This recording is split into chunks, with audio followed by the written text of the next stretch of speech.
People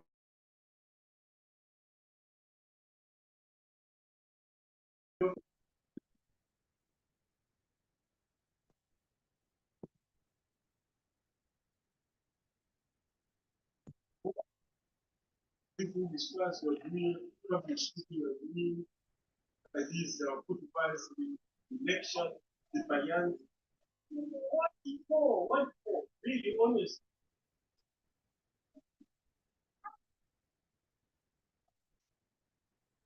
Bismillah ar-Rahman ar-Rahim. The next chapter we're going to do is Babul Hadathi fi Salati, the chapter of making a hadath in Salah. Hadath, is when your wudu break, right? When your wudu break.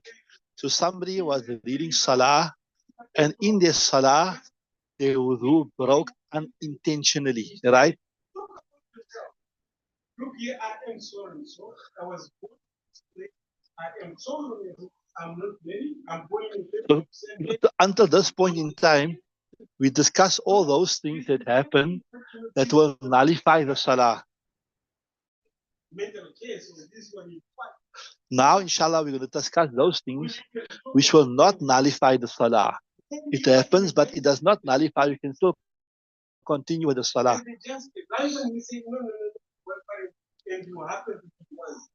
What did you say we talk about? So first we discuss all the mufsideen in Salah. Now we're going to discuss the muslihin. Right. These are the, so we're going to discuss the awaride ghair mufsida.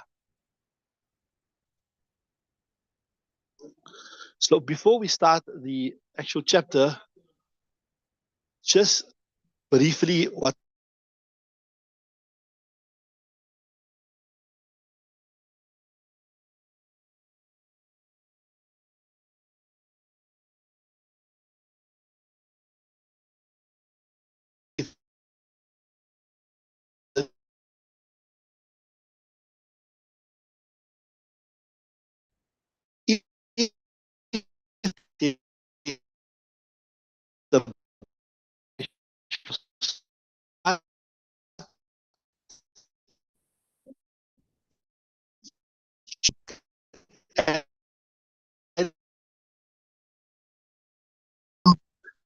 and this is the caveat here.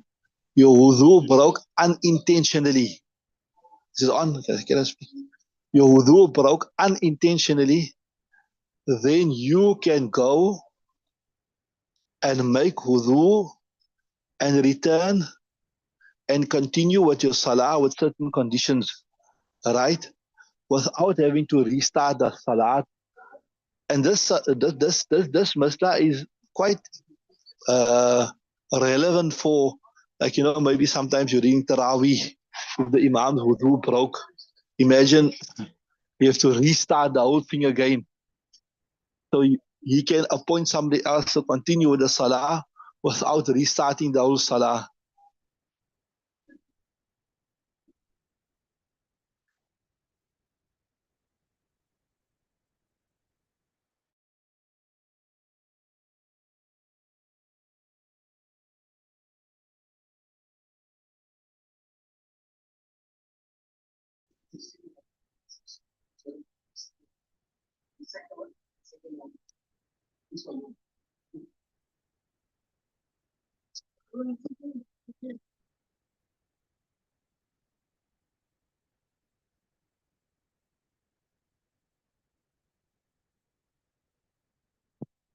Right, okay, read Bismillah.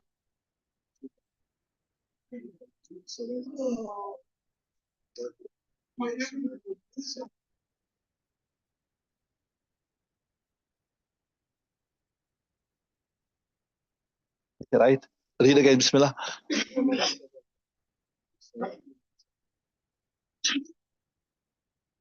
Right. Bismillah ar-Rahman ar-Rahim. وَمَنْ سَبَقَ الْحَدَثُ فِي الصَّلَاةِ. That person to the hadith overtook him. So this is critical here. It doesn't mean you intentionally broke your wudu. If you intentionally break your wudu, there's no way you can salvage this salah, right? So وَمَنْ سَبَقَ الْحَدَثُ فِي الصَّلَاةِ in sarafa, you can go and make wudu. فَإِنْ كَانَ إِمَامًا. If he was the imam, istahlafa, he can put another person there, وَتَوَضَّعَ, and he can make wudu, وَبَنَى, and he can continue with his salah. You know, there's one ustad in Darul Uloom Aadiel, Hafiz Yusuf Jasad. You must have heard about him. In the summer months, when so not in the summer months, sorry, in the winter months, when the night is very, very long, then he makes a whole khatam. He makes a khatam in Tahajjud namaz. Nah? No, sorry, not in Tahajjud namaz. He makes khatam in Tarawih. You're right. You can't make in Tahajjud because according to Hanafi madhab, we don't read any nafil namaz in Jamaat. So imagine now if if it is maybe 25 paras, and after 25 paras, yeah, if your wudu breaks, what happens? If you have to abandon the salat, means that 25 paras is abandoned. But now if you look at this masla here, what can you do? All he do is he calls another, if his wudu broke unintentionally, all he do is he put another person there as an imam, finish of the rakat, recite just what needs to be recited, and finish of the rakat, and then that 25 paras is still intact, and then he can read now the next 5 paras in the next rakat. You understood? So so this is called bina, where you build on the salah when your wudu broke unintentionally. So see there, وَمَنْ سَبَقَهُ الْحَدَثُ, who hadath overtook him في الصلاة in salat, in sarafa, he will turn. فَإِنْ كَانَ إِمَامًا, if he was an imam, استخلف, he will appoint somebody else. وَتَوَضَّعَ, he will make wudu. وَبَنَى, and he will build on that salah. Right? Carry on.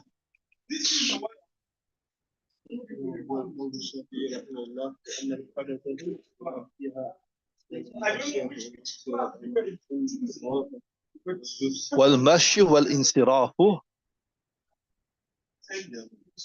Okay. So لأن الحدث ينافيها ولأن المشي والانحراف يفسدانها. Okay. So what he's saying is, logically, if you look at logic, when you made hadath unintentionally, your salah is supposed to be broken. Why? Because look here, we know hadath is munafi to salat. We know the condition of salah is you must have wudu. The condition of salah is you must have wudu. So here, something which is against the salat has been found. Something which is against the salat has been found. That's one thing. And the second thing is this here, you're going to walk. And we know this is amal kathir. And amal kathir, it is munafi of salah. Your back is going to turn away from Qibla. We know the masla that if you're reading salah and your chest turns away from Qibla, your salat becomes invalid, etc. So logically speaking, the salat is supposed to be broken. But here we were, and Imam Shafi has chosen this particular opinion, but we will put our logic aside because we've got a clear hadith and we've got a clear text that suggests that the salah will not break. So see there, wal qiyasu, and logic, analytical thinking is that yastaqbila, that this person, whether it is a woman reading salat alone at home, or whether it's a man reading salah, or it doesn't matter even whether you're reading sunnahs or whether you're reading faraz, or whether it's imam in the big masjid, whatever, right? Logically, yastaqbila, he must restart his salah. And وَهُوَ قَوْلُ الشَّافِعِيِّ, and this is the statement of Imam Shafi rahimahullah ta'ala. Why? لِأَنَّ الْحَدَثَ يُنَافِيهَا, because hadath, it goes against salah. Right? Remember, we discussed it several times, but from amongst the conditions of salah is that you must be free from hadath, right? لِأَنَّ الْحَدَثَ يُنَافِيهَا وَالْمَشْيَ وَالْانْحِرَافُ يُفْسِدَانِهِ, and walking in salah and turning away from the Qibla, yufsidanihi, it corrupts the salah, it spoils the salah, etc. Right? Carry on. So فَأَشْبَحَ الْحَدَثَ الْأَمَدَ, so it resembles an intentional breaking of wudu.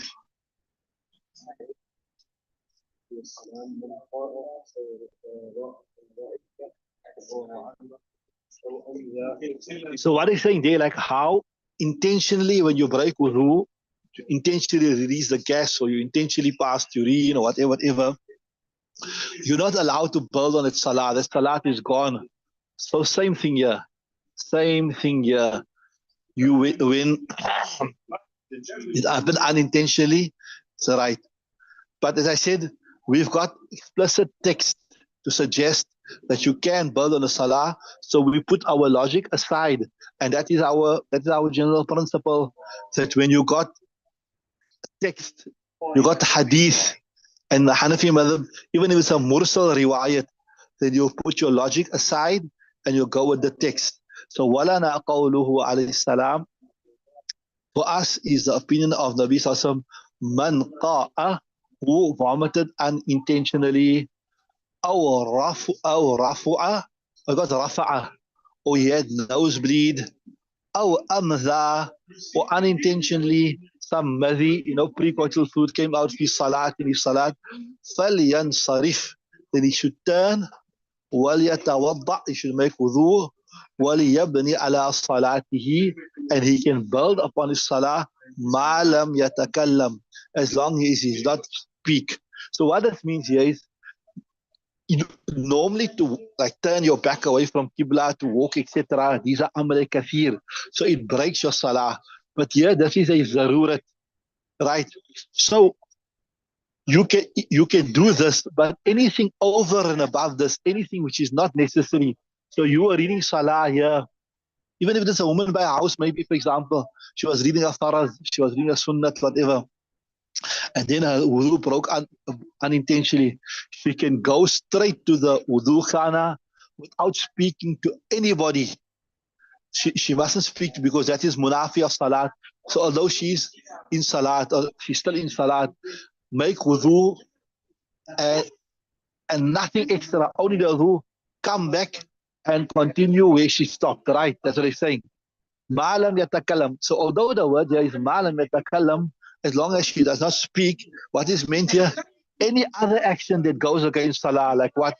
Eating, sleeping, laying down. To such an extent, ulama mentioned also that you must take the shortest route. You must take the shortest route to where you're going to make wudu, etc., etc. So the laws for what we call loud, correct. So the laws for bina are quite stringent. The laws for bina are quite stringent. And that's why our ulama always say that rather than make bina, restart the salah, right? So, well, but if you can, inshallah, you can do it properly. You just go straight without talking, without eating, without sleeping. You know, so even if you meet somebody on the way and they greet you, you mustn't greet them. They'll think, hey, what's up with this person? Greeting, whatever. So, ma'alam yatakallam. So, ma'alam yatakallam, although the word yatakallam is mentioned here, but it means anything action which goes against salah, right? Carry on. Nothing, you won't do even ishara. وقال عليه الصلاة والسلام في صلاته فليضع يده على فمه وليقدم ما لم يسبق بشيء. Right, so see, وقال عليه السلام, Nabi Sallam said, إذا صلى أحدكم, when one of you are reading salah, فقاء, he vomited, أو رأفة, you got the رأفة أو رأفة, رأفة, both, right? So he had nosebleed. فليضع يده على فمه, he should put his mouth on his hand, right? وليقدم, he should go advance, right? وليقدم ما لم يسبق بشيء, as long as nothing else overtakes him, right? والبلوى فيما يسبق دون ما يتأمله فلا يلحق به, right?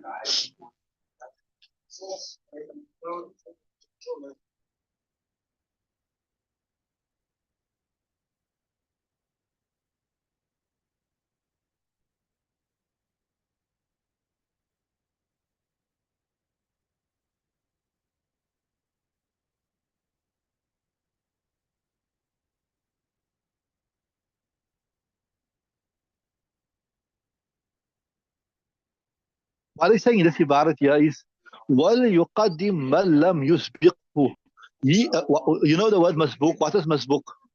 Masbook is that person who missed some part of the salat already. Ne? Masbook is that person who missed some part of the salat already. So, وَلْيُقَدِّمْ مَنْ لَمْ يُسْبِقْهُ بِشَيْءٍ. You must put somebody as an imam who did not miss anything. Why? Because if he never missed anything, then it's simple. He might just continue. For example, this happened in the third rakat. It happened in the fourth rakat. So he'll just read the third rakat and fourth rakat and he'll complete. But if, for example, he now came late, right? So he still need to read 3 rakats, right? And here the qawm only needs to read 2 rakats. Right? This refer to more for imam. This doesn't refer to an individual woman reading namaz or munfarid. For them, it's much more simple. Now there will be a big confusion. Now there will be a big confusion. That means now the qawm must finish their salah and he must continue like a masbook and complete his salah. As we're saying, وَلْيُقَدِّمْ مَنْ لَمْ يُسْبِقِ شَيْءٍ. So he will put in front مَنْ لَمْ يُسْبِقِ بِشَيْءٍ, who such a person who nothing missed him from the salah. That was he must be what's the person who got the salah from the very beginning? What you call the mudrik. Ne? The person who didn't miss any of the salah, he was there from the salah from the what you call the mudrik. So you must put a mudrik there. So you say wal balwa fima yusbiqu duna ma yata'ammaduhu fala yulhaqu bihi.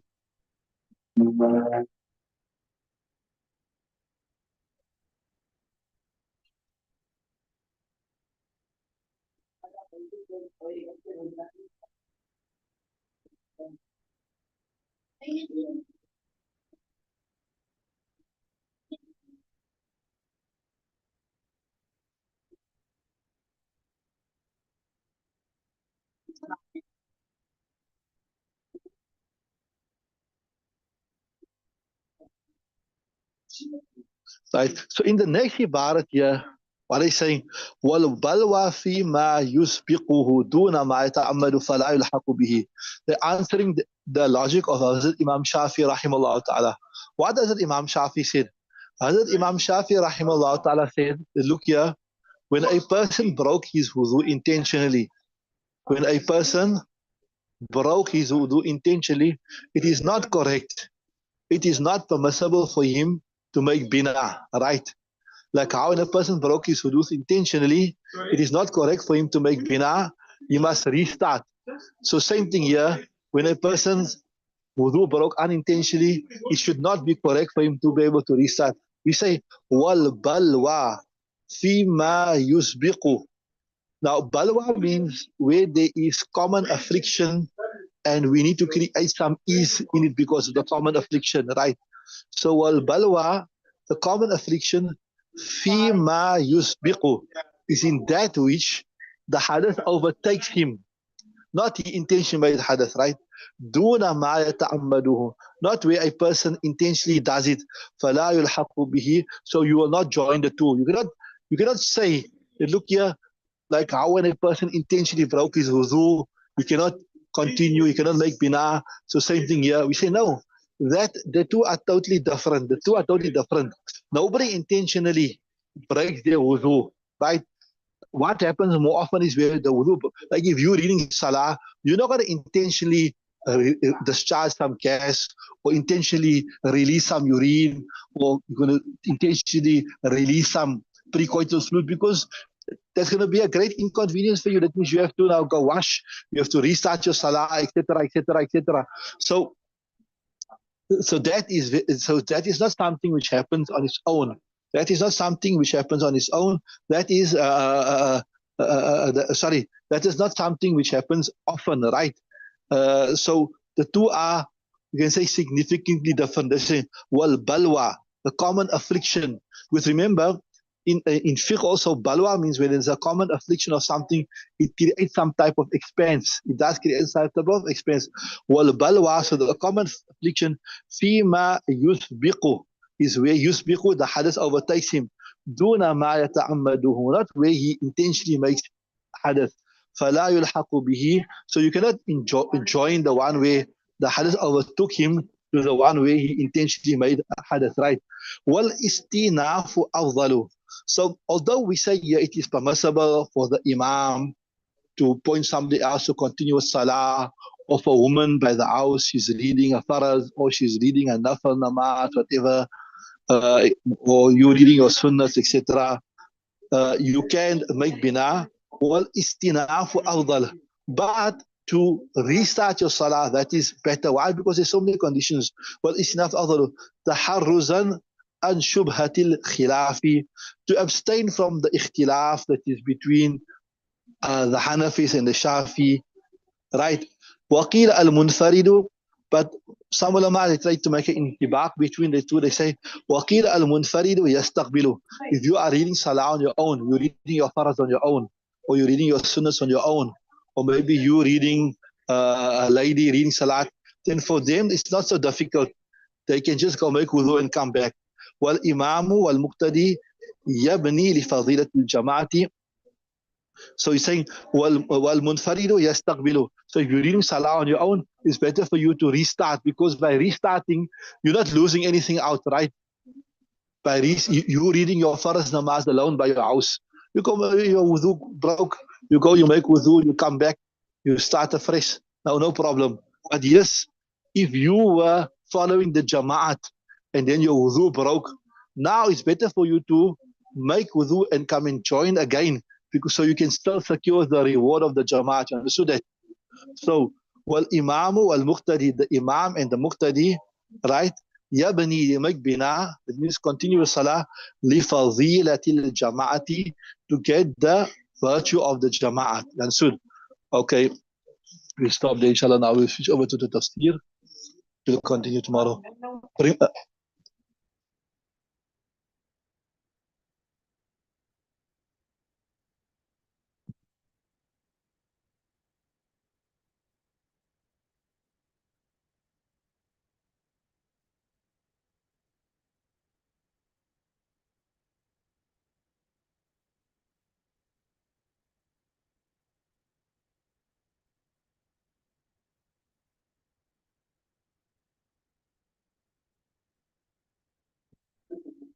So here's a question: if a woman performs Isha, your wudu broke in witr, you have to continue or restart. Well, you've got a choice.